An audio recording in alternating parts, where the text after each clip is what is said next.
ब्रह्ममुरारिसुरार्चितलिङ्गं निर्मलभासितशोभितलिङ्गम्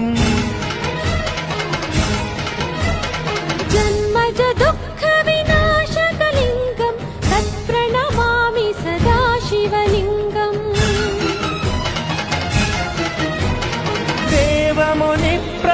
देवमुनिप्रवरार्चितलिङ्गं कामदहनकरुणाकरलिङ्गम् रावणदर्पविनाशकलिङ्गं तत्प्रणमामि सदा शिवलिङ्गम्